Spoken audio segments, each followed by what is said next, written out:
Yeah, I mean, yeah, I mean, the estimated value on prop is like 243, but yet last year it was 137. So, I mean, And they're at what are rent, 149.9.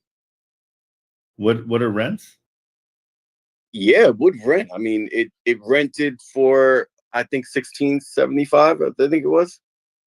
So we're pretty good. I mean, I Yeah, wouldn't. I don't know. and then Section 8 is like 1800 in that area. Yeah. So I'm just like, why are they getting rid of it? So that was my No, it totally makes sense why they're getting rid of it. That doesn't bother me at all. That's 100%. okay. That they've done their thing and they want to move to, because bigger properties, same effort, way more money. You know, Okay. now you got everything's consolidated into one building of 200 houses. You're not worrying about, like this one, the fact that you need grass and that you need to fix the gravel driveway and that you don't have as much maintenance in your places, and so that's why they're doing it. It totally makes sense. Yeah, I mean, they kind of did this price to sell, I'm pretty sure. Yeah. The only thing is, yeah, you definitely just because of who we are, we want to get it down a little bit. You offered 125, they said no, and then they Yeah. said no, they'll only do 150. They said this is the price of what they're offering. They're not budging on the price. I believe I told them that, well, it's been sitting on the market for nearly a year. Right. And you're And talking then to that's a when she realtor, told, or you're talking to the hedge I fund? was talking to a realtor. Yeah, it's a realtor that works for the company offloading the properties. Okay. Yeah, maybe Yeah. their group only had 3 on file, but she has 6,000 in her pipeline. Okay. Well, and you're not the only guy they've talked to, just so you know. So it's not One exclusive. So, 100%, so we've 100%. got, But if we now this build a is pretty good. rapport, yeah, we Yeah. definitely build a rapport with each other. And I'm now coming to you saying, hey, this is what stemmed from our conversation, and what are your thoughts on me actually doing these? And based on your feedback, it's more quantity than quality,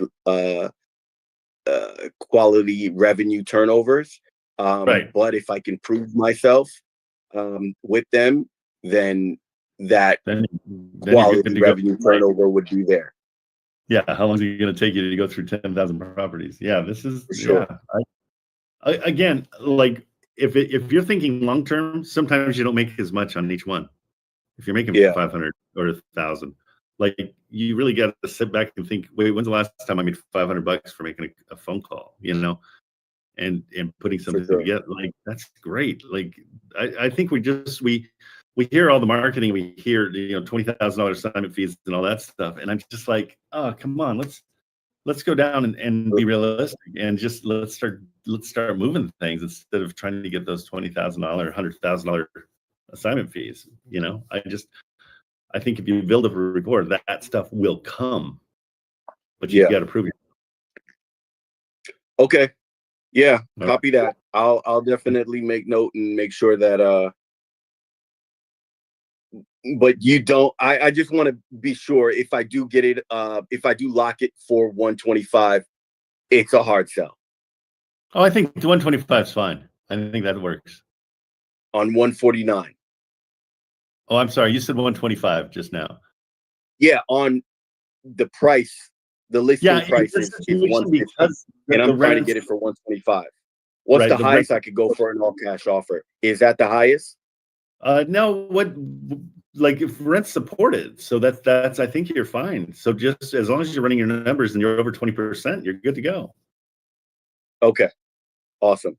Thanks so much, Trent. Okay. All right. Let's see who's next. L. Truk. Hey Trent, how's it going? Good. What's going on? Doing good. Yeah, so I got a property here in Jacksonville, Florida. I sent you the address in our DMs. It's listed at 140,000. However, they owe it's saying they still owe 123,000. So this would be a mortgage takeover. They're at a 5% interest rate. Um, it's a conventional mortgage. The only concern I have is on PropStream. I'm seeing that it's for foreclosure. That's So okay. I'm not Pre foreclosure is okay. Foreclosure, okay. that means the bank has it. So you're okay on pre foreclosure. Gotcha. So we have to find out why they're free foreclosures. So check with the realtor and just be like, hey, I'm seeing on public record that they're in free pre foreclosure on this. Yeah, I And gave the realtor a call this morning. She was really short with me, didn't want to answer any questions. I'm not exactly sure why. She said she only takes like written offers. I tried to, propose a verbal offer. She's like, don't even bother. We need like an offer via email. okay, I was kind of thinking if they were to sell the property at 140, minus the realtor's commission, they would be receiving 131,000. Considering they only owe 123,000 on their mortgage, they'll still be walking away from this deal like profitable. So how do I kind of propose an offer they to where it won't be makes sense profitable for because both? you got closing costs are going to eat up the Oh, rest okay, of that. So they won't be profitable. The way gotcha, I come in on these, and I'm just true to the world here. I just say, hey, I'll take over your loan, and that's it. got it. Because there's So very little equity. Luckily, this is pretty turnkey, though. What is it? A triplex? let me All the double. rooms have different numbers on them. Yeah, it says on Zillow it's just a single family. I'm not sure if it's triplex. See how everything has like even the cabinets are labeled so that they're Yeah, yeah, I each see that. store has. I do want to point out something. I would ideally have this turn into a Section 8 rental. I checked on the HUD user website, and for a four-bedroom in this area, it would be going for 2.3 thousand per month, which is great considering their Yeah, monthly payments. 2,300. Yeah, Yeah, their monthly payments are 2,300. only 700. They're only charging 700 per room though, probably, right? Oh yeah, that is true. Right? So they're getting 2,800. Yeah, even better. Okay. So what this is called pad splitting, and so they've already kind of set this up as a pad split, and it's actually really advantageous because they've already kind of done all the work for you.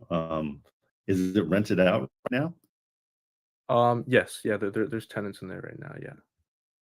Yeah, this is good. This is really good. If you can get it just for the mortgage takeover and just say, hey, I'm more than happy to, just come in and take over your mortgage. What was the interest rate on this? 4.99%. Not horrible. Yeah. So it's not amazing, and they're paying what per month? Yeah, 700 a month. 700 bucks. Oh, great. Yeah. No, you're in a great spot. That's what I would offer.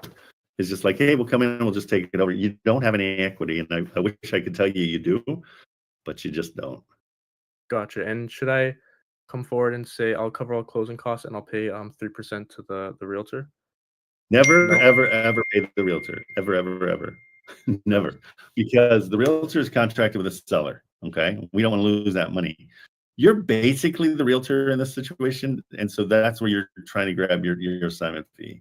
You're almost on the other side. You're the buyer's agent, basically. Okay. So you never want to give up paying for it, but you will do closing costs and make that at the very end. Um, say 50-50 on closing costs, and then just to push it over the edge, say, you know what, I'll even take care of all the closing costs. Because that's a $3,000, $4,000 swing. So closing costs can cost a little bit. Right. But it's a Okay. great last minute, like, hey, how about this? I'll just take care of the closing costs. Gotcha. Okay. I'm excited about this. Yeah, Yeah. no, you're in a good spot. So, but the thing with this, and your realtor's mean. Yeah.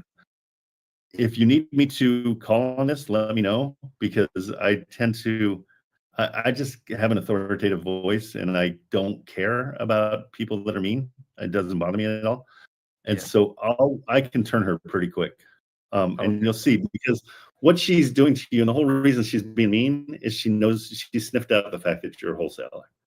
Okay. So we need to come in, and I need to come in as the end buyer investor saying, hey, this is, I can tell you guys have done a pad split here. I really want to, I want to see how I can help, And Gotcha. so it's more from a standpoint of, hey, what can what I'd like to make an offer. They're like, yeah, send it in writing, and they're just trying to vet you out, and so it's working, right? You're like, lady's a jerk, and so she's happy because she's not dealing with anything. So I'm more than happy to help you make a call, no problem.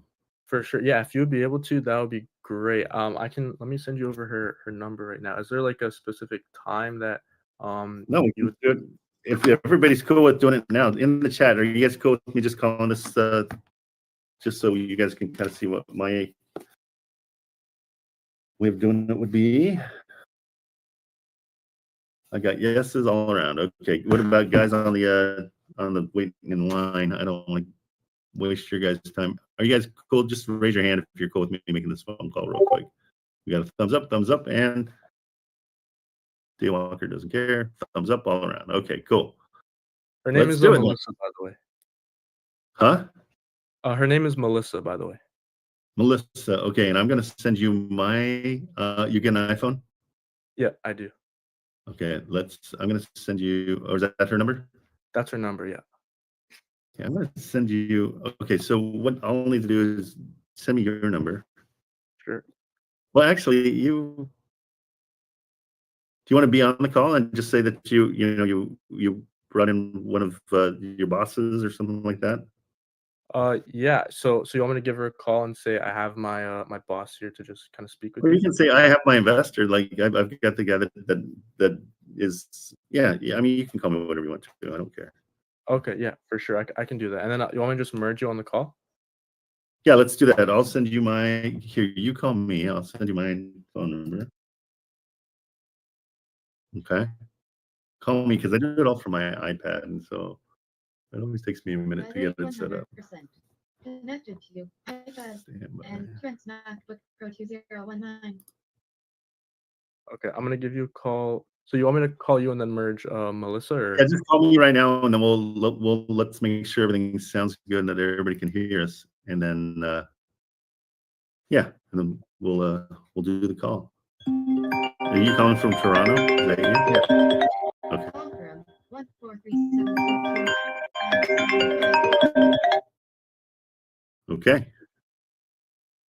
Yeah.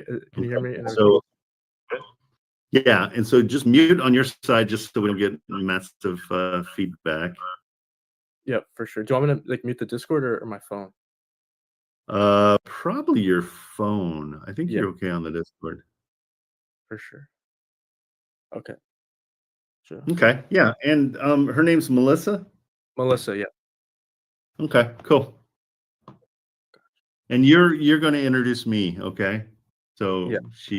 so that keeps you as part of her understanding that she knows who you are. Gotcha. Yep. Okay, I'm gonna give her a call right now, and then yeah, I'll have it merged. Okay, cool.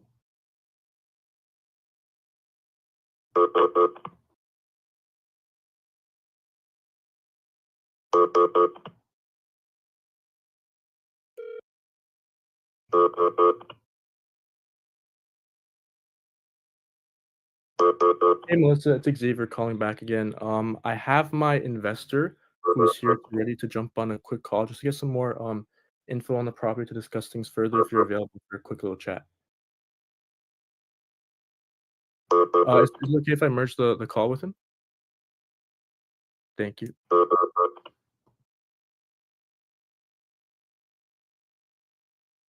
Okay, you should be good, Trent.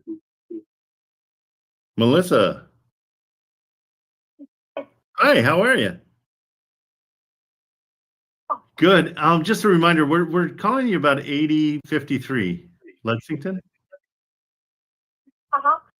Can you give me a little bit more information? It looks like this is set up for a pad split. Am I reading that right? So it was originally set for a pad split. The investor, him and his wife went through a divorce, so they have to sell the asset and split the proceeds, if any. Oh, okay. Amicable divorce or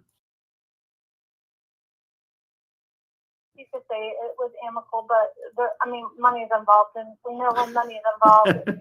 Everybody gets, everybody's grabbing at everything. Absolutely. I totally get it. Right. Yeah, we've dealt with this before, and we can totally make it a little bit easier too. If we come with a deal, we're more than happy to split things, so they don't have to deal with each other. So that kind of makes things easy. Okay, so as a pad split, what is it? What's it renting out for? Well, I would say it's vacant, but we do have a tenant in there doing month to month just to kind of keep the income coming in for now. Gotcha. So they will move out once we close on the property. So I just have to transfer them to another one of my properties.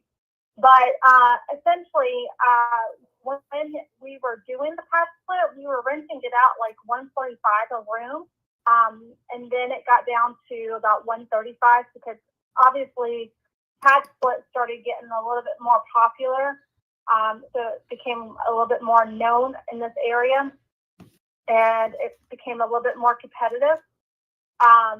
So when we were last renting it out, it was $135 a week per room.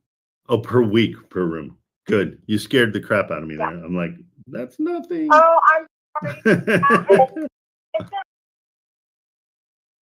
because, if there's not very many investors that are aware of the pad split platform and how it actually, you can make money off of it if you do it right. Yeah, no, and I mean, it's a lot of personalities that you gotta have to deal with too. But you do the renting? You have people that you put in? Yeah, I actually am a host for pad split too. Oh. So I actually manage them as well. Okay. So I get the whole, personalities, and then people not taking out the garbage, and garbage runs, and then who's got to go out there. So sometimes it's my husband. I have to send him out there and like, can you take the garbage for this? So I mean, it's just one of those. But I love that you send your husband. You are such a wife. Yeah. Sometimes when I send him out there, because he's like, Melissa, why do you have me do it? I'm like, well, because you're my husband. Because you love me. You have to. You signed up for this. Yeah, exactly. Fair enough. So, but, what I mean, are you? I mean, it makes it super attractive to us knowing that you could possibly be hired to help us rent this. Is that a possibility? Absolutely possible. So it's already set up pretty much for pets. But all we have to do is just get it back up and running, put it back in their system. I signed a lease with them, and I did for you. My management fee for managing a pad split is a reduced rate. So typically, management fees charge anywhere from 10 to 12%. Yeah. With a pad, I would, because you're getting more income, I actually reduced my part of it. So we reduced it to 6%. 6%. So, okay. We just landed in a dream. What is going on? This is great. No, that's awesome. Credential too. So if you need a property manager, I can handle that as well. Yeah, I mean, this would be one of my first properties in Jacksonville. All my other properties are accidentally are in Texas. I didn't even choose Texas. It kind of chose me. Oh wow. Now, so the more I look at this, it looks like they pretty much owe what they've got in it. I mean, it's not. I've got public record looking at their mortgage, and they don't really have a whole lot of equity, if any. Are you seeing that too? Yeah. What happened? Well, when they originally set up the pad split is, where a lot of this money got soaked up into. I'm not sure if you're able to see the refinance that they did refinance to the cash out refi when they finished the pad split. Oh, gotcha. How much is that cash the cash out refi? What did they? Servicing and trying to get a payoff from them is like a nightmare. You have to submit the request in writing, and so it just takes a while. Sometimes we can get it in 2 weeks. Sometimes it can take up to 30 days. Oh, geez. So they're not with. I've got it down as BPL Mortgage. Is that who they're with? Yeah, it's with, well, I don't know. CPL might be part of phase servicing. I'm not exactly sure, but I do know it's with phase servicing. So, Because I'm seeing on public Basically. record a balance of like 124. Does that make sense? I actually don't know. I don't have the payoff information. Okay. Well, I mean, you've definitely piqued our interest. It's something that we're interested in, but we'd probably come in. I don't know if you've ever done a trust acquisition, but that's probably what we would suggest in this situation, where we just come in and we take, the burden of this mortgage off of their backs and just kind of take over the loan. Because if their interest rate is, around, it looks like it's 5%. That's attracted to us just because of interest rates being so high right now. But tell me, is that something that would work? So, the issue with phase servicing, the due on sales clause will trigger at any point if there's any, like if they were to try to move it into like a trust to kind of put it for somebody else to take over the mortgage for like a due. That creates an issue with the mortgage company, and it makes that due on sales clause go into effect. Okay, sometimes it We'll does. try that one. No, that's totally true. But if they retain a portion of the trust, so what we do is we own 90% of the trust. We let the sellers own 10% of the trust, so that keeps them involved in the trust.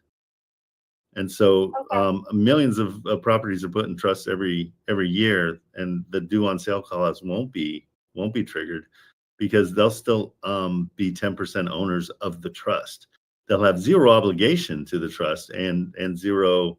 There's nothing they get out of it. It's all just because they're bringing in the mortgage. We've done this dozens of times, and so it's something we can walk you through if that helps. Yeah. The problem is them being 10% still is not going to work because they got to get it out. No.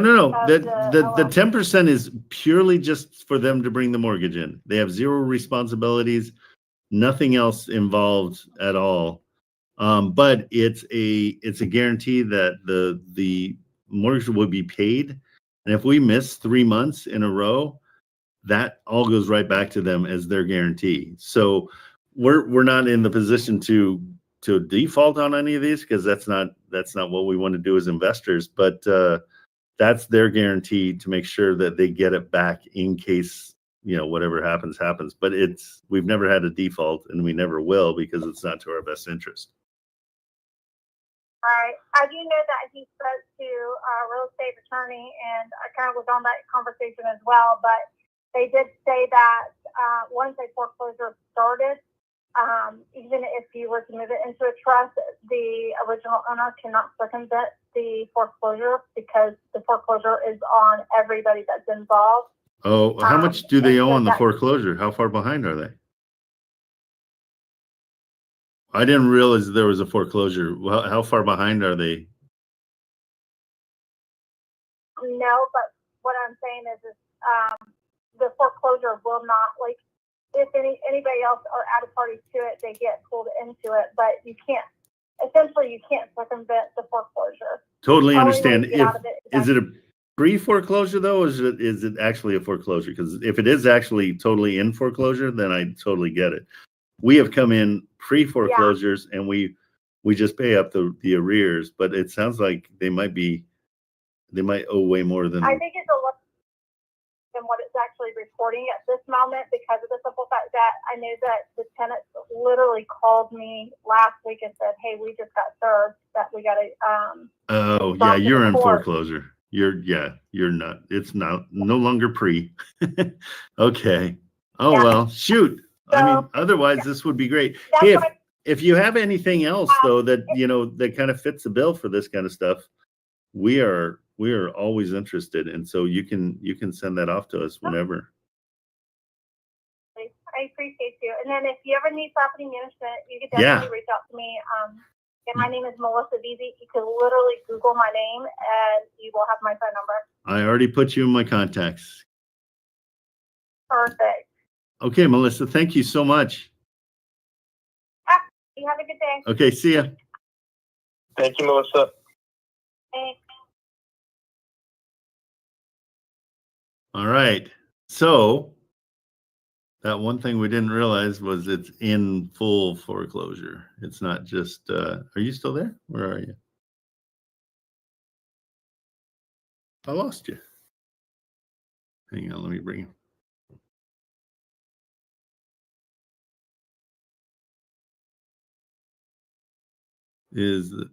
Who was that? That was it was a funny name, so I don't know. Let's see. Hey, try to get back on stage. Raise your hand and I'll bring you back up and we'll tear that one down a little bit.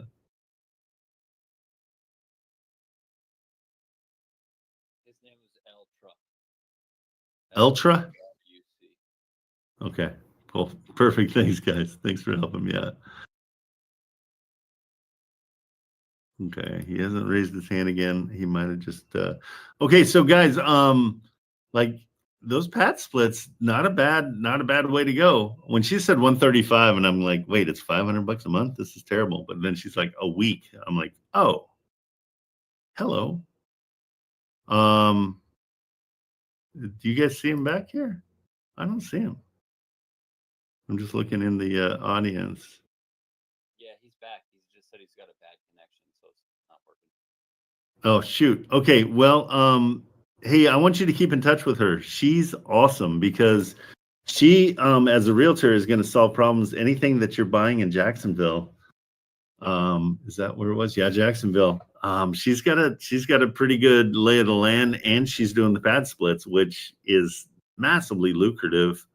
Huge pain in the butt, but she's only going to charge you 6%, which is amazing.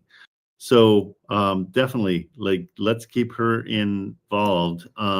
And DM me if you want to, and we can, once your connection gets better, I'll bring you back up, okay? And tell me what your first name is, just so I have it.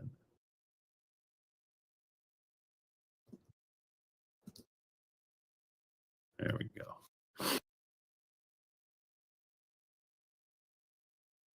Okay, I think that was. I mean, we got a lot of information there, guys. Did that help, Xavier? Okay, cool. Thanks. Hopefully that helped. Okay, let's go ahead and we'll move on.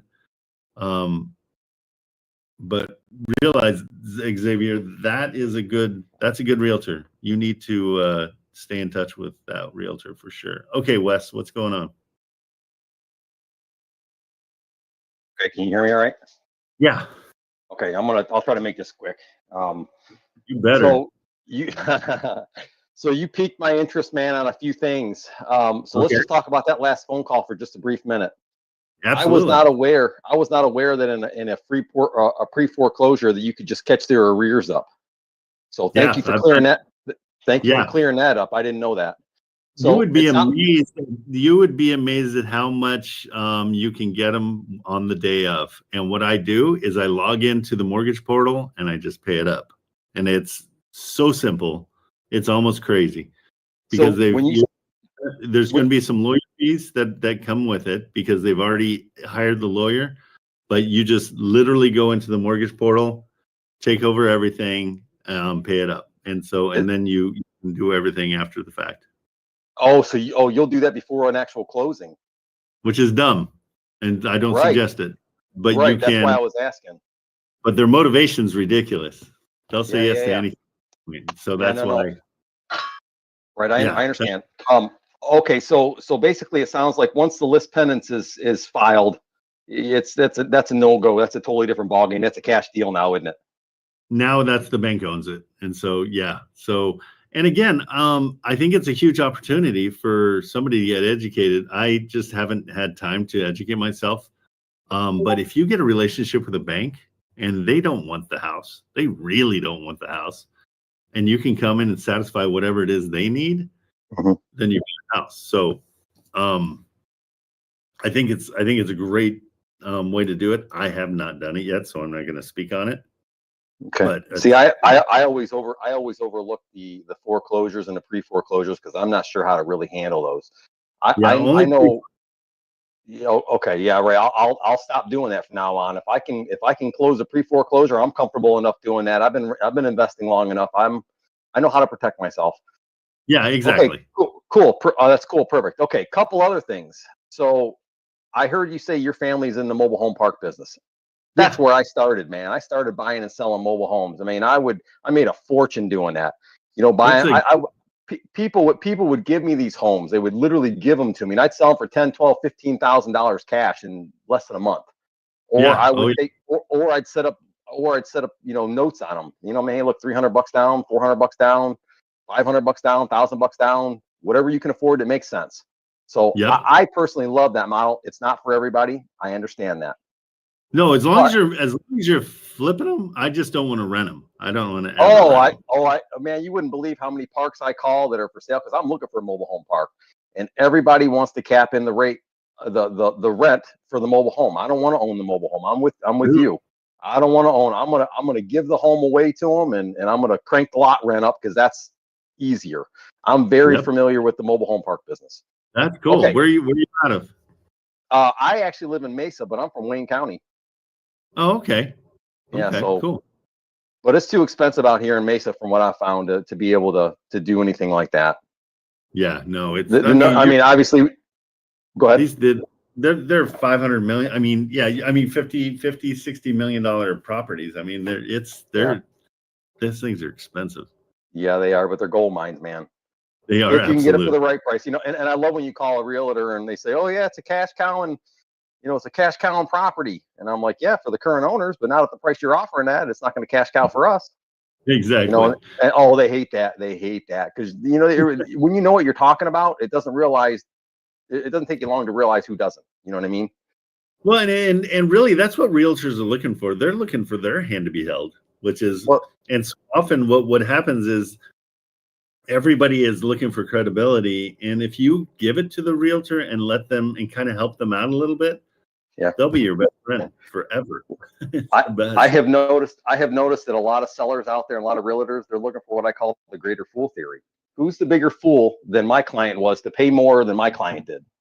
You know what I mean? And that just doesn't make sense. I don't get involved in deals like that. I don't do bidding wars. I don't do any of that stuff. No. If it don't make sense, if the numbers don't pencil, I'm good. Move on. Yep. I'm good. Okay, so moving on. You were talking about I really what drew me into the forum or the Discord was the trust acquisitions. It's brilliant, absolutely brilliant. And I have been looking away for that due or that due on sale clause, away around that due around sale clause for years. And this is like the keys to it right here. Absolutely, so 100%. With that being said, my question is this: when you do your trust acquisitions and you're selling either on a lease option or a wrap, let's talk about a lease option first. I assume you do the purchase exactly like you would normally do the purchase. You whatever the deal you work out with the owners, you put it in a trust, you buy the trust, close deal. So now you own the property, and then you turn around and you just lease option the property out and not file the paperwork. Is that correct? Yep, exactly what you do. How does a wrap work? I've never quite understood how that works. I know it's a wraparound mortgage that you wrap it around the current existing mortgages, but don't you have to file that with the county? You do have to file that, and I don't like that as much. As the beauty of a rent to own or lease to own is you're in the driver's seat. You get to lay out whatever you want to, because you're dealing with a retail buyer that has restrictions that they can't avoid. They cannot qualify for a loan. And so they know on the outset that they're going to pay a little bit more because they can't get a loan any other way. And so it's kind of a friendly way to get them in. I like to give them a little bit of equity every month, and I put that in an escrow account for them. And so they know that it's growing a little bit. I definitely do a 3-year commitment from them, and I definitely do a down payment. But everything's liquid. You can decide what you want to do, and you can decide depending on how much of a risk they are or how cool they are or whatever it is. And so I love the freedom, because it is all just a contract. Well, see, that goes in line with the mobile homes. When I was selling mobile homes on Notes, I got really, really good at screening people. I know exactly what I'm looking at. Yeah. And I'm comfortable with it, because as long as you can know everything about them. I mean, it's pretty simple. Oh yeah. Well, there's an art to screening people. I'm sure you know. Yeah. So the lease option I get, how does the wrap work? So I haven't done a wrap, and so I don't really know how to explain it, but I know that it's more official, and so I like the lease better just because I'm in charge of the contract and there's no restrictions. Okay, cool. That's all I got, man. I won't take any more of your time. I enjoy listening to you guys. Oh, great stuff. All right, thanks, sir. Appreciate your time. All right, see you. All right, how? Oh, sorry, I did it for you. I think you were asking how to get off. Ibra, what's up? Hey Trent, how you doing? I just have a couple questions. I'm fairly new here. I would like to say that I'm understanding the seller finance pretty well. It's just the hybrid deals. I have a hybrid deal. Actually work with a wholesaling company that only does cash off market. So I was doing that for like 4 months, and now this is like a whole new world to me. So I have a seller off market that it's her mother's property. It's kind of a hybrid deal. She owes around 140,000. I'm gonna send you the right now. She's not sure what's the exact figure is, but I just want to know how can I offer her something that would sell. What is her? I'm sorry. Do we know the interest rate? No, it's her mom's property. So I was hoping if you can help me with that, actually. Okay. And how much equity do you think they own? Do you have any of that? The house is like its estimate is like 400 something. So they have a good amount. Okay. And I have another property. Both are in Miami, by the way. I have another property that's an interesting one. It's like a kind of a Home Depot situation with a house, with a small house in the back. Okay. Both are empty. I just sent you the first one that I told you, the hybrid one. Yeah, let's stick with this. DMs.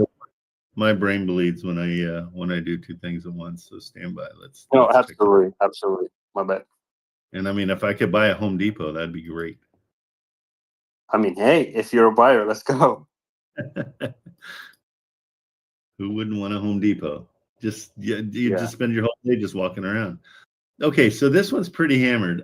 Just from what I'm seeing, it's off market, right? Yes. But pretty not the most beautiful house that we've seen for sure. So yeah. What's making you guys think it's worth 413? What's the reasoning behind that? Oh, we just went off the Zest and some recent sales, but obviously because we do a 0.6 of the Zest, so we would never buy it at that price point. I was big. That's a big part of this whole thing is we've got to bring that down, so she really knows how much equity she actually has. Because so what do you think she has on this one? I'm not sure. Let me look at it a little bit closer. So the mortgage, they said there's no mortgage. So you're for sure there's a mortgage, right? Yeah. Okay, let me double check here.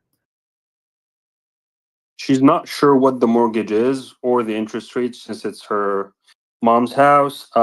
She really wants to just pay off the mortgage and just have a bit left so she can put it in like a I don't know. I think she said an IRA or something, just like something for her mom and move her mom into her place. So she's not looking to for a crazy return on this. So what the next thing you need to get is a mortgage statement from them because I'm not seeing a mortgage anywhere. Okay. They have 3 properties. Do you know that? Yes, but she's just interested in this one. Okay, just so and how do you know? I noticed this from the previous calls. Yeah. Do you just check it on PropStream? It shows you all the linked ones, or?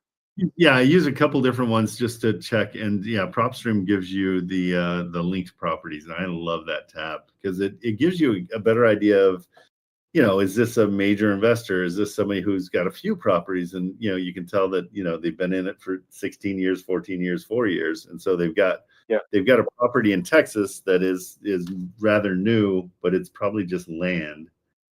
And then they got a condo and the single residence. So these aren't income producing properties. They're living in them. So that's probably where the mom's going to end up, is in the condo with the daughter. It's just anything I can get, any kind of information I can get is what I use. It's super important for me to get a clear understanding of what people's motivation is, and so that helps a ton. So we're kind of stuck we're in the mud right now without a mortgage statement. We need to know what they owe. Okay. Just if we can do it like hypothetically, let's say she mentioned something around 130,000. So just so I can just take something away from a hybrid, like what I can offer. Let's say that she owes 130. Okay. Maybe we think her house is worth what, 300? So rents here are about 2,500, right? So that's the most important number that we get. Okay. So we need to, what I like to pay monthly is a quarter of the rents. And so 2,500 divided by 4 is 625. So I need to know how much they're paying monthly right now for their home. So that then I'll try to, whatever the difference between what they're paying, if they're paying $400 a month, then I'm happy to give them another $225 for the hybrid. You know what I'm saying? And so we're bridging the gap, and that $225 is going towards their equity, and we're paying that $400 a month mortgage payment. So that's why I need that mortgage payment, so I know what I can offer. But I want to keep it to that 625. That quarter of the 25% of the rent is what I want to pay monthly.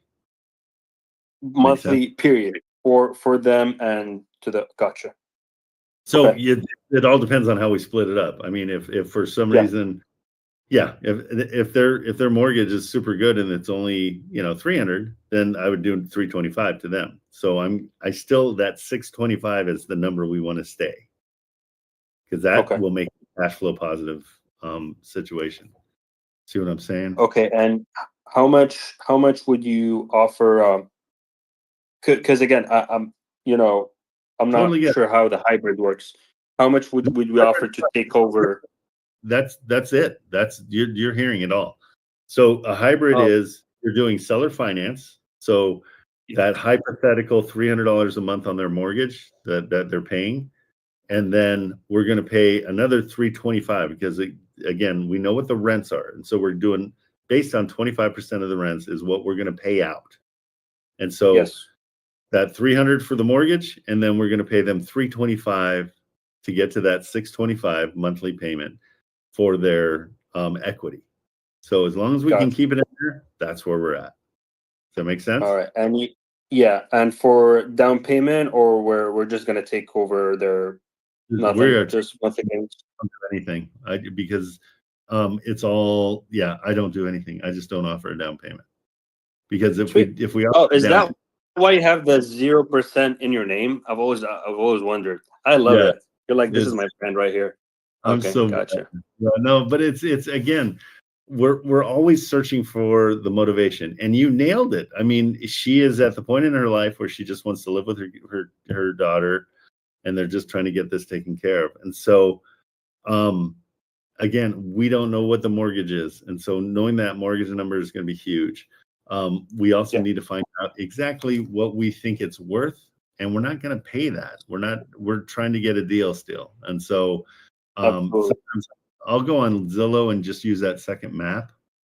Let me bring that one back. You mentioned this in the previous call. Where is it exactly? The second map. Is it like when you search the property?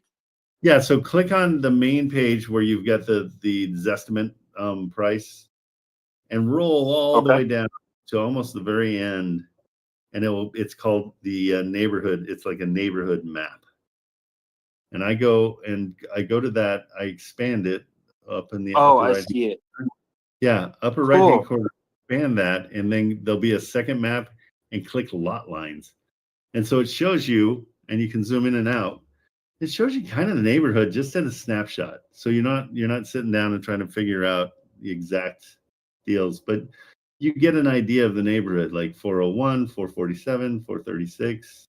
There's Are some these 210. for sale or sales or sold though? These are estimates. These are just purely Oh, estimates. Zestimates. Sweet. Yeah. Oh, thank you so much. That Right. helps a lot, man. And it's just a quick way to look at it. These aren't hard and fast. This is just to get an idea. If somebody's asking 900,000, you go to the neighborhood and everything's 300,000. You're like, wait, there's something going on. Then go for it. Gotcha.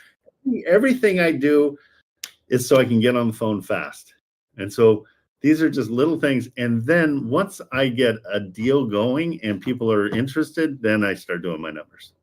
Because doing your numbers. Oh yeah, I beforehand- don't have a problem being on the phone. You know what's really funny, Trent? On my job, like the off market cash company that I work for, my dials per day are around like 3,000. Like and they're like it's Miami, so like people cursing at you. Like I'm like I have no problem. I can call all day.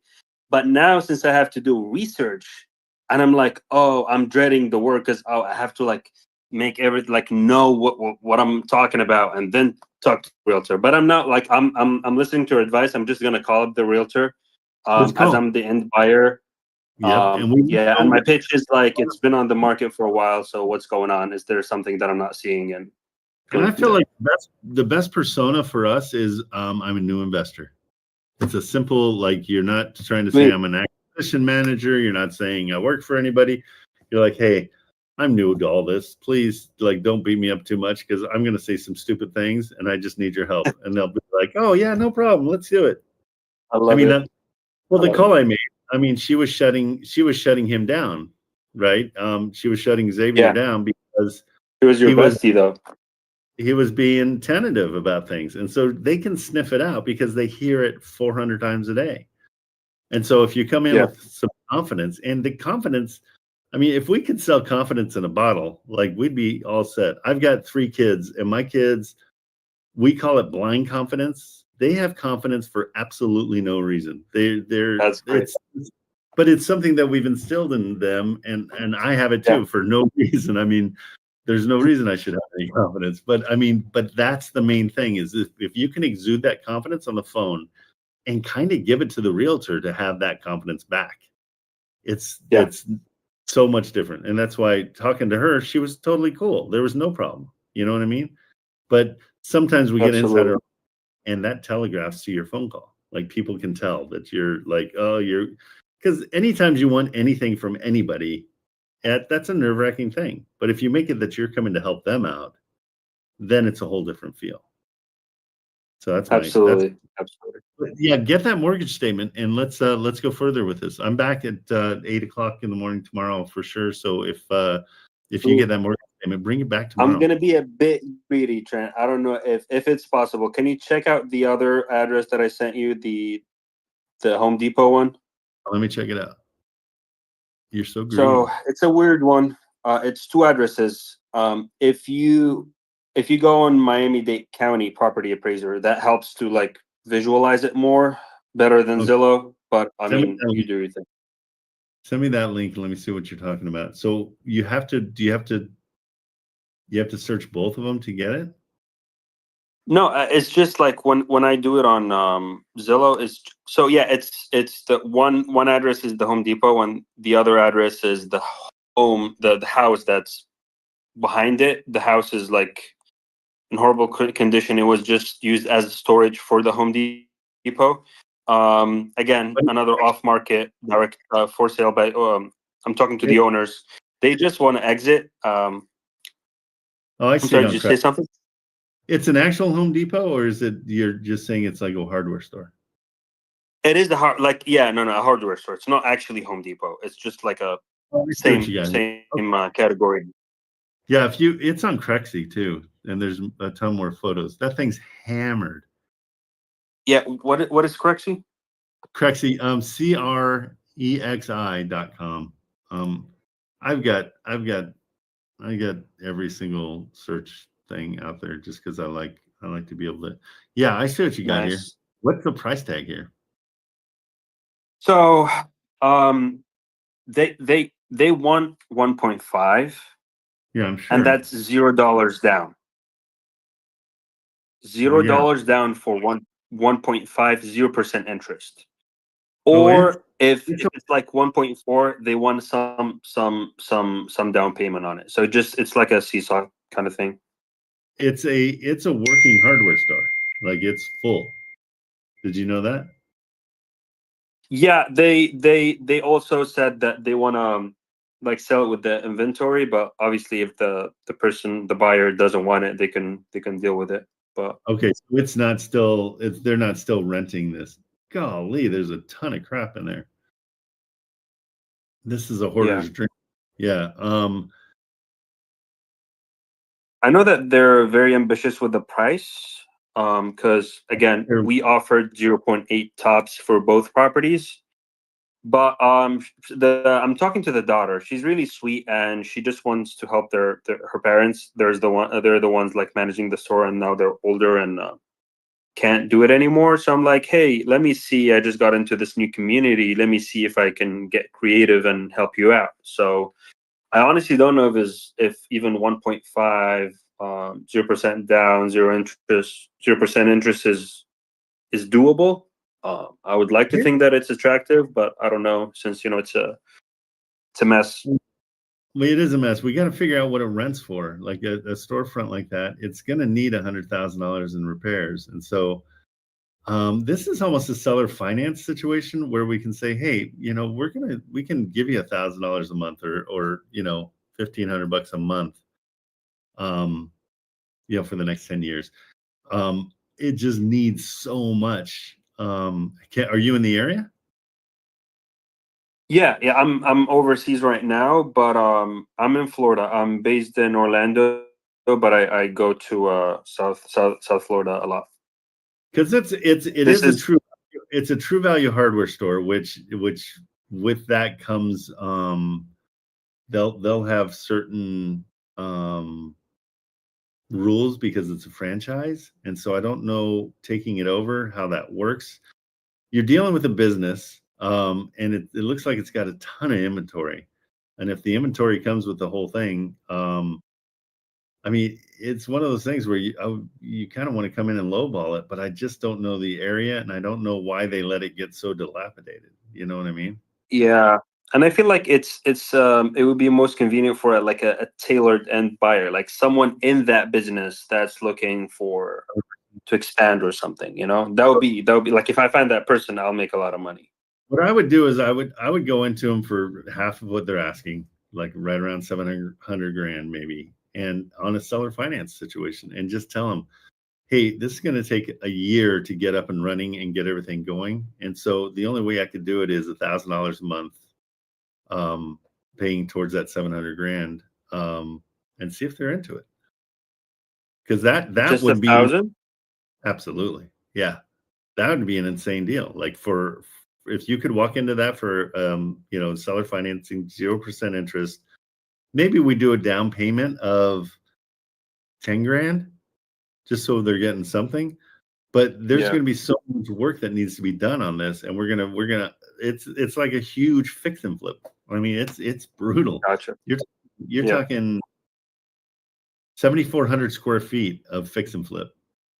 Yeah. Not talking about the house either. So I would that's where I would start and just say, hey, this is what we could do. They might be like, well, at least we got a buyer that's thinking about it. And that would it's Miami. They already have $1.3 million, $400,000 down. So, but again, this is what she's telling me. I don't know if it's that like an actual offer. I would do that to make this worthwhile. I would buy that in a hot second. For the headache, I mean, I'd have to fly to Miami and get construction guys and do all that. That's the only way to buy it, though, is on seller financing, $1,000 a month. I'll give them 10 grand down, and that's it. And it would be a 20-year balloon. Gotcha. Okay, because otherwise I don't want it, but I would want it in those terms. That's kind of the simplest. Yeah, absolutely. I gotcha. All right. Well, thank you so much for your time, Trent. That'll be it from me, and appreciate your time. Yeah, and at that point, I mean, even getting the inventory might satisfy, a good 100,000 of that. So who knows? Yeah. Good with it. That's We'll cool. see. I mean, we'll see. I love that kind of stuff. All right. Okay. Thank you so much. You bet. Appreciate Take it. it easy. Goodbye. Later. Okay, so Diana, what's up?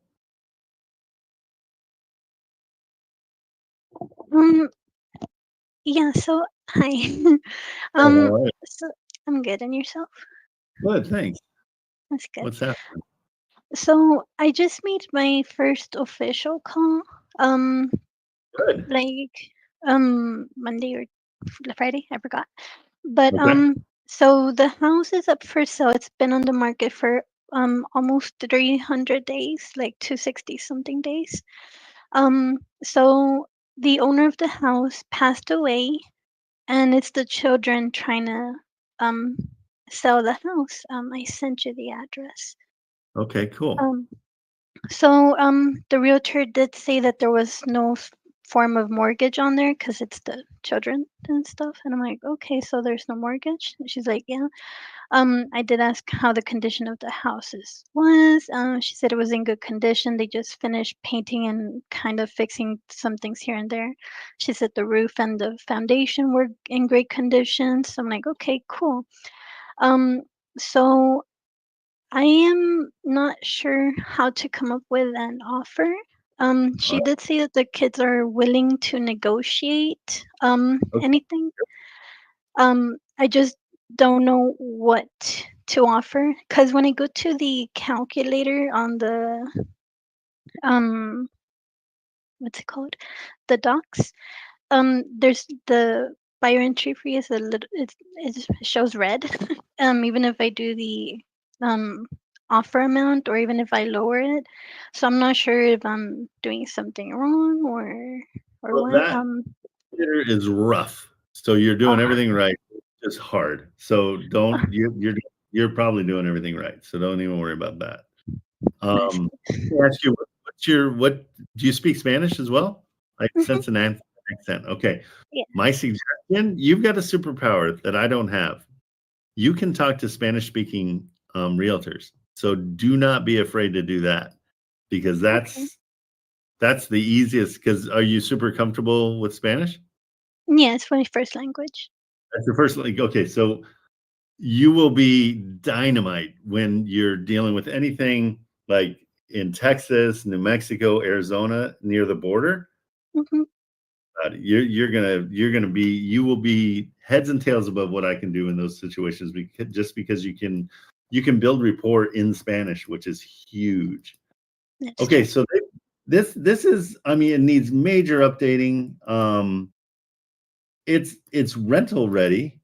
We won't tell them that, of course, because that's, we want to make sure we poo-poo it a little bit and make it, but it's fine. I mean, it's not in no way, shape, or form is it beautiful. It's not, but let's figure out. So do you know how many kids there are? No. Okay, silly question, but the reason I ask is if there's like 2 kids or 3 kids, I like to make any of my offers divisible by 3 or divisible by 2 because in the end they're getting the money, right? And so I want to make it easy math for them. Like, if it's 3 of them, I'd say, oh, I'd like to offer $300 a month, and then they each know they get $100 a month. You know what I'm saying? So it's paid off. $279 is the purchase price. What I would do is come in with a really lowball cash offer to start. So I would say maybe 179,000, and just say, it's a nice house, but I mean, really, that's about 170 probably is where we should be. Let's say 170,000 as a cash offer. Okay.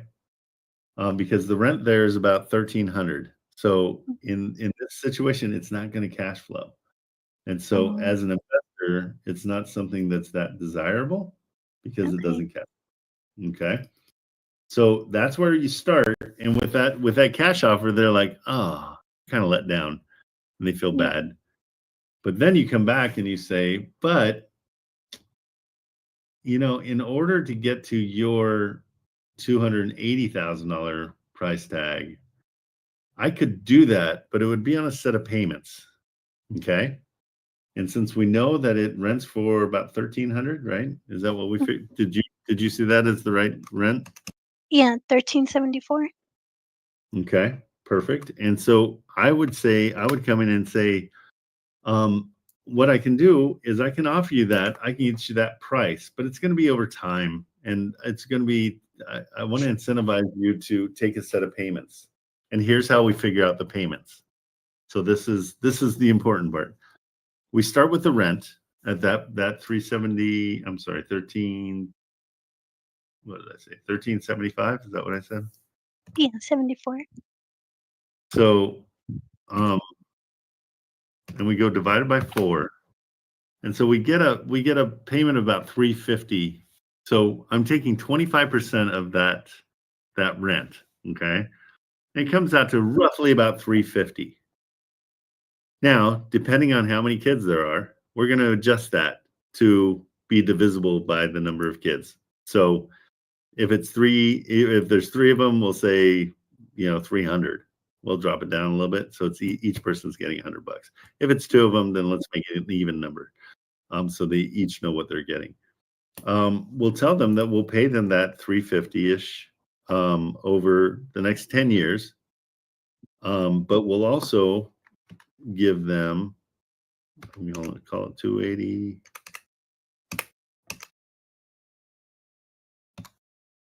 We'll give them a down payment of $14,000. And again, if there's 3 of them, we'll go ahead and bump it to $15,000. You see what I'm saying? So each one gets $5,000. But at 14,000, each one would get 7 if there's 2 of them. So you see, it's a silly thing, but some people are like, oh yeah, that makes way more sense. And so, and then we'll do that over 10 years.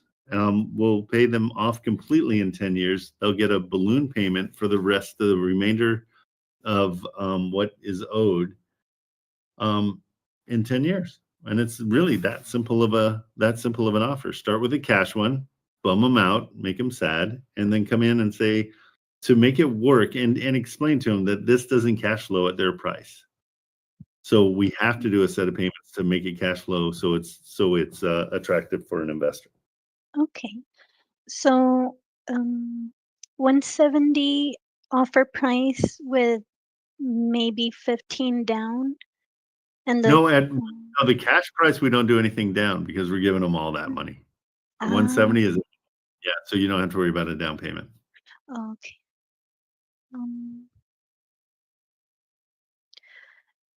Yeah, I don't understand cash offers. Cash offer is super simple. It's like, hey, I like your house. I'll give you 170,000 for it. That's it. You're done. Boop. You hand over the 170,000. So the buyer, when we find them, the buyer will hand over 170,000. Oh, okay. So simple. Yeah, simplified. It's just like going to 7-Eleven and grabbing a Snickers bar. It's like, oh, it's $1. Okay, here's $1, and we're done. It's that simple. And how would I could just send that over email, correct? I like to make a phone call and talk to them a little bit more about, like, hey, how many kids are involved here? I'd love to try to make it so it makes it comfortable for the kids to understand and all that stuff, for sure. Okay, sounds good. So then I'll just do the cash offer of 170, and then once they agree, that's when I create the contract. Yeah. So if they agree to that, you're great, and then you're done. We put together a contract and we're moving forward. If they say, oh yeah, that's way too low, say, well, I could give you 280, so it's $100 more than they're asking for, but the only way I could do that is on a set of payments. Okay. And see what they say, and then give them all those numbers. Okay, good. Perfect. Yes, thank you so much. Oh, this is great. Yeah, but don't be afraid to find, like, if you go into Zillow and there's a more tab for the filters and do Spanish speaking. Okay. You will be able to do, you're going to hit properties that nobody else is hitting because nobody else is speaking Spanish. Perfect. I definitely would do that. Thank you. Okay, see ya. See you. All right. Juicebox, what's up? How you doing, Trent? Great. How you doing? Time to do this with No problem. Happy to do it. I shot you a couple properties over DM. I just joined, and really, I'm still trying to sniff out like what the right things to be looking for and the right things to be reaching out for. Okay, cool. Here's my advice to new guys. Yeah. Have you made the phone calls on any of these 3 properties? I haven't yet. Okay, so don't do anything but make phone calls first. All you want to find out from these to start with is what the motivation is. That's it. Because, and the reason I say that, you know how to do that. You don't know how to give a seller finance sub 2 hybrid deal, whatever, you don't know that yet. So let's do the things you do know to make your life easier. Okay. The properties I all sent you specifically all mention that they're interested in owner financing in the listing itself. Okay, ready for bad news? Yeah. I was the same way. I look for those. Usually those guys are like, yeah, we want $1 million down and we want you to pay us $1 million a month and our place is worth $250,000. They're horrible deals usually. So don't let's see. Let me look at one of them. Because it's so funny. I was the exact same way. I was like, oh, why isn't anybody doing this? They're saying they're into it. And it's because they're what they're asking for is ridiculous usually. Situation that doesn't make any sense for you to get it. Absolutely. Makes total sense for them. In fact, sometimes they're dumb enough to put it in the description. Let's see. Owner financing available. Okay, so it doesn't say what their owner financing is. Definitely you can give them a call on these, but it's usually not advantageous for you. Let's see what this one is. So the other thing I want you to do when you're searching, this one rents for $1,800 a month, and they're asking for how much? $240. So we're looking for properties that are 1%. The rents are 1% of the purchase price. Those are ones that you know are going to be pretty close. This one's $60,000 more than the rents. The rents, if the rents were 1% of the purchase price, I'd want this at a 180. Do you see what I'm saying? Yeah, I'm just writing this down. So we're looking for rent. Anything? Yeah. So like this one, if it rented for $2,400 a month, we're good to go. Got it. Okay. So and that's 100% just to make the phone call. Okay. I'm not saying that's 100% a deal for sure. It's a reason to call is why I say that. So you're welcome to call these guys because I want you to get on the phone as much as possible to just get comfortable with talking to realtors, because it's a daunting task when you're first starting off. It's one of those things where you're like, wait a minute, I'm a grown man and I'm nervous about talking to somebody.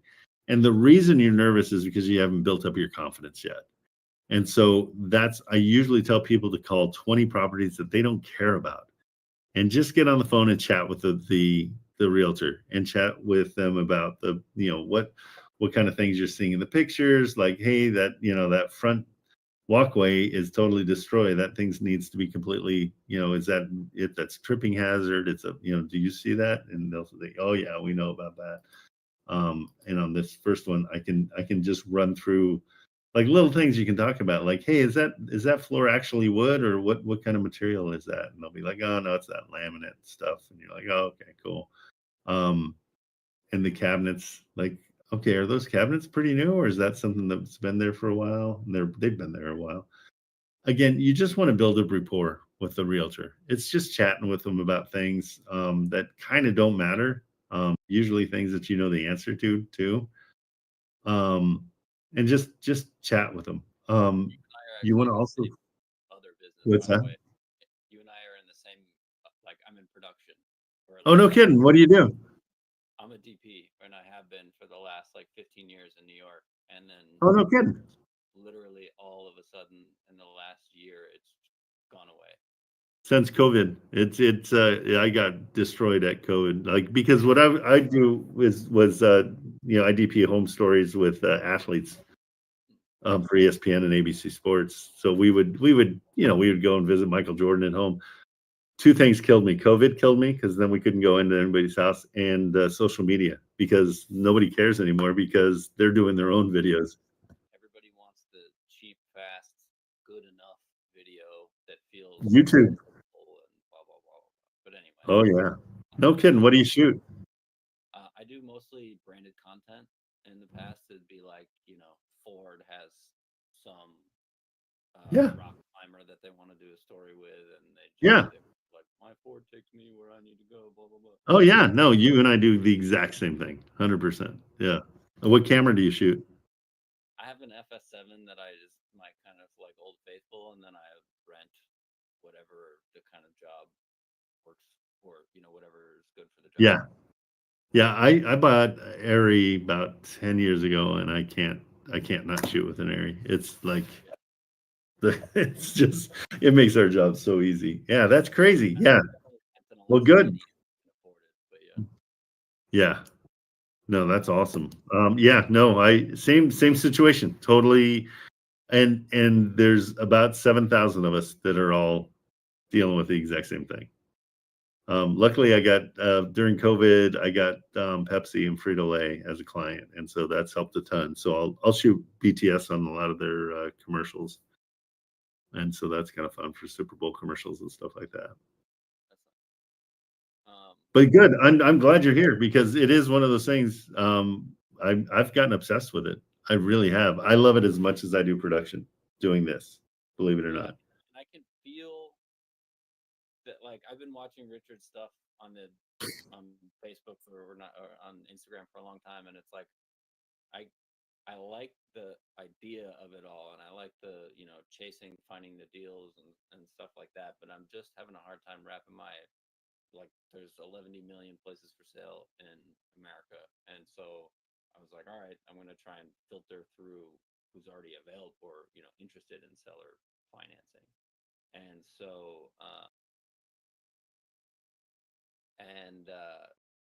basically you're telling me like that's not an ideal thing, because they're open to seller financing, but they're just, chances are, because they already know about seller financing, they want crazy terms. Exactly. So I want you to call on all three of these just to get the cadence, get your confidence going. But then start searching out things that are 1%. The rents are 1% of the purchase price. That's it. Keep it simple. Do not, I mean, we're shooters, so we're very, I mean, we're intuitive, but we're not too smart, right? When it really comes right down to it. That's why I want to keep it simple.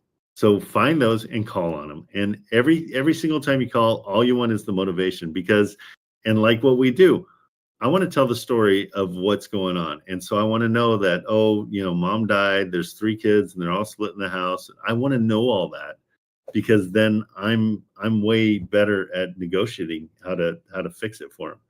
Because I've had everything from parents dying, divorces, all that kind of stuff, to somebody who got a better job out of town. They didn't want to sell their house. They didn't want to deal with it because they were making a ton of money wherever they went. And so they just got rid of their house and left it with $100,000 in equity. And I took it over for free and just took over the mortgage. So those deals are out there. They exist. But you got to find out the motivation all day long. And so is there, I mean, there's obviously no motivation filter on PropStream or whatever. So That's why you got to get on the phone. What's the way to try and filter down what you're actually looking for in a way? 1% of the purchase price. The rents are 1%. That's it. That's all I care about. I want you off of the calculator. I want you off of the filters. I don't want you doing any of that. I want you to go on Zillow, look at the cool dots, find a group of them, and go in there and find out what the rents are. And if the rents are 1% of the purchase price, and usually that's going to be, that whole zip code is going to be that way, then just start calling and finding out motivation. That's everything. And it's simple. I want you to keep it as simple as possible, because I don't know what kind of shooter you are, but I've worked with shooters who they knew exactly what the f-stop was going to be and why, and did it. I never cared. I just shot it. And it was never for me. It was never a math test. It was never using a light meter. It was never, none of it, and I got so much more done, and I got so, we just got way more shots than worrying about every single one being perfect. Same kind of thing here. I just want you to call them 1% rents. of the purchase price, and that's it. And I want you to do about 20 of those calls, because once you get through those, the education you get during those 20 calls is awesome. And the residual thing is, I want you to talk to the realtor, get to know them, network them, just like you would a producer, same kind of thing. Network them, have them trust you, you trust them. They're going to bring you better deals than the one that you called on. Guaranteed. Those are the deals I've purchased. Were all pocket listings. And you come to them as, hey, I'm a new investor. New investor, always. It's just the simplest way. Hey, what's that? And that, like, I work with, for instance, like the guy who was on the call before, he said he was, I don't know, it was an acquisitions manager and something, and then you're his boss or his. Yeah, and I'm one of his investors. Yeah. And we all work together. I got a team of guys that we all work together. You can say, we're just an investor group. You can be that, but you're a new investor, because then you can't say anything dumb. You just can't. There's no way, because they already know that you're new and that you are dumb, and it's okay. We're okay being dumb. Okay. But making those phone calls is everything, and it's really hard. It's hard to make the first phone call.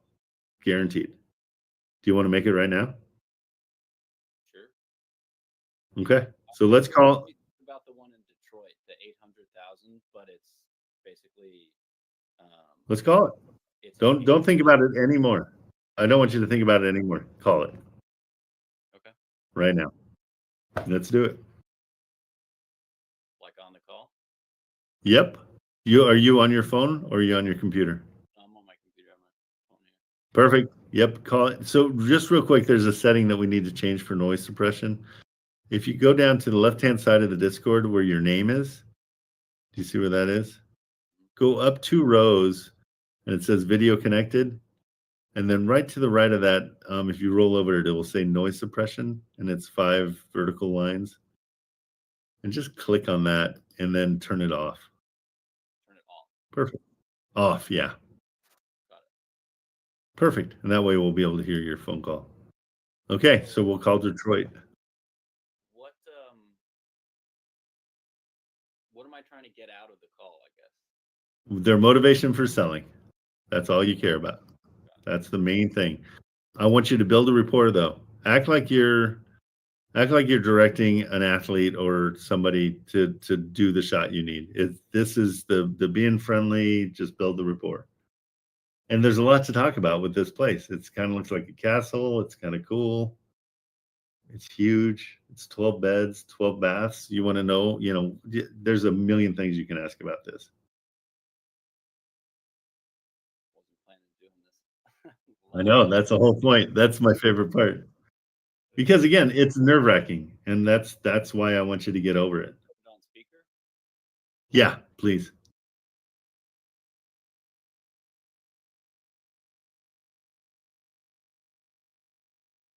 And to get out of the call, you can just say, hey, I'm going to go run my numbers and see what I can do. Hey there, how are you? Is this Keller? Or sorry, Justin, sorry. Yep, Justin, Keller. Hey, Justin, how's it going? My name's Cooper.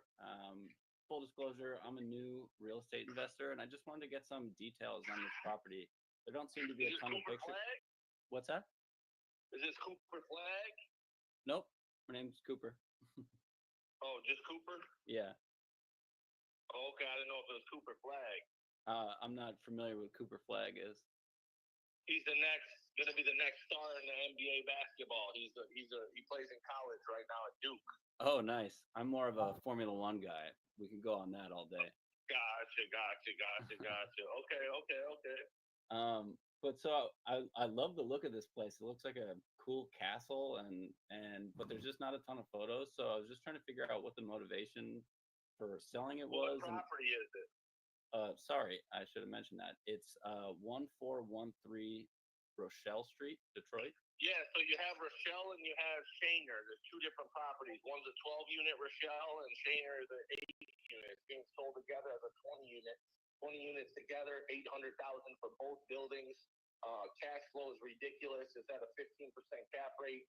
This investor buys basically almost vacant or low occupancy, goes in and fixes what needs fixed. He put in some furnaces, replaced the windows, did more work, put some doors in, turned the units, fully occupied it with nice Section 8 tenants and some cash tenants. Bought it in October of last year, and now it's ready to be sold. And he buys and flips. That's what he does. So it's a mix between normal occupants and Section 8? Correct. Interesting. So everything is like fully renovated and... Not fully renovated, I would say turned and ready. Ready to rent. Okay. Well, it's all occupied now. Yeah, he turned them and did whatever needed to be done to get them, rent ready, and then he occupied them. Okay. And then can you tell me a little bit about why he's looking to sell it? Because I just told you, he buys and fixes them up, then flips them. Oh, he's a fix and flipper. Got it. I missed that. Yeah. Yep.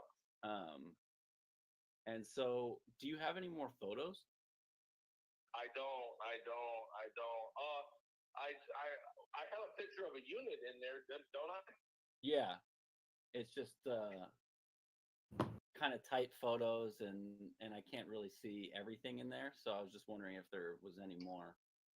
Yeah, well, it's kind of hard because a lot of these tenants have shit everywhere in their units because they live in an apartment. You know what I mean? And they have the whole life with them, so it's kind of hard to take pictures in a lot of units because they have stuff stacked up on the walls, and it's just a lot of clutter. You know what I'm saying? So it's really hard to get a bunch of pictures. But I did get a picture of the one unit where the guy was just moving in. Yeah. And it's kind of open. The conditions are pretty good. You know what I mean? There's no issue. There's nothing that needs to be done at this point, or the owner would be fixing it. So, it's pretty much good to go at this point. You know what I mean? Yeah.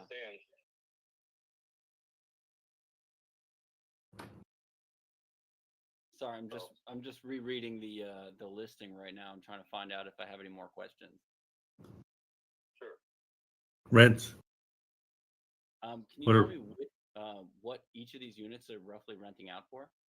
Yeah, $850 average for cash tenants, and the Section 8 tenants are $975. Okay. You'll get back to him. That's pretty good. Let me write all this down and let me get back to you. Okay, sounds good. All right. Thank you so much.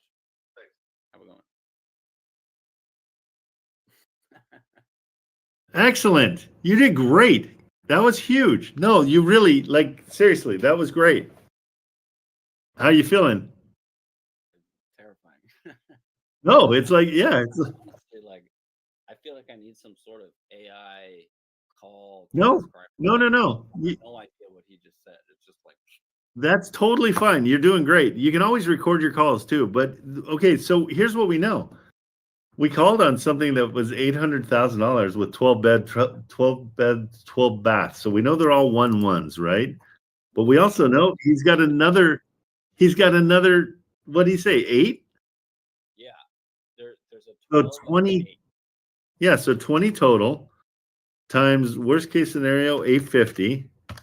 So his rents are $17,000 a month, and they want $800,000 for it. This is ridiculously good. This is way great. Yeah. What 1% of rents? That would be a $1.7 million building. Okay. Well, holy crap! This is great. Would you be willing to help, reach out? Absolutely. Yeah. Let's play. This is great. No, really good. And so what you learned on this is to have maybe a cheat sheet and just remind yourself, okay, I got to find out what rents are. This place is hammered. It's not any place that anybody that we wouldn't want to live there, but this is perfect for people that are just needing a 1-bedroom, 1-bath. You know what I mean? This is a crazy good deal. You fell into, your face says it's not a crazy good deal, but No. My face is overwhelmed. I'm dyslexic. I know how to make things look beautiful. I know all sorts of shit. I don't know anything about this. And so that's so great. You're going out of your comfort zone. And that's the only time we grow as human beings is when I'm so psyched for you right now. You and I are going to work together just because we're fellow DPs. I'll send you my information, and yeah, I'll help you out. I go live. I'm going to be going live till noon, but not on this Discord. After that, I'll give you a call. Okay. You want me to just DM you my phone number? Yeah, and I'll give you mine as well. Yeah, this is a great deal. So I don't know if anybody saw the address or heard the address. Guys, stay away from the deal for me, would you? Sometimes people will steal the deals in here, and I don't want that. I don't want it to be something where 10 of us are all calling this guy and overwhelming him, even though it is a great deal. But be cool. Like, if you would, please don't do this. Here's my phone number. There you go, buddy. Okay, and yeah, well, you send me yours, and then I'll talk to you. Hey, Marilyn, make sure you put an asterisk by this, so I'll call him when I get off my other live. Excellent, Cooper. That was great. Cool. Thanks so much, Trent. First phone call. No, now all I need you to do is 19 more today. Yeah. Dead ass. Go and make as many calls as you can right now, because you're primed for it. Call those other 3, and then just start calling 1%ers. Okay, and just call. And then when we talk in a couple of hours, you should be through at least 10 of those. Okay. And then You're gonna have a hard time. Sometimes they're not gonna answer. Call back 3 times, and they will answer. Okay. Finding the 1%, you're just going into just anywhere on the map, and then looking in like Rentcast, and you're seeing. I'm going to send you to Chattanooga, Tennessee. Okay. Go there. Okay. That's where you'll start. Okay, and I'll call you in about probably 2.5 hours. All right. Cool. Thank you. Great. Good job. I'll message you right Hey now. guys, I'm going to take off from here, but if you want to keep on going, you know where I'll be. But I'm not allowed to promote it here. And then we'll continue the thing and let whoever's coming in at 10 o'clock take over. All right, I'll see you over there.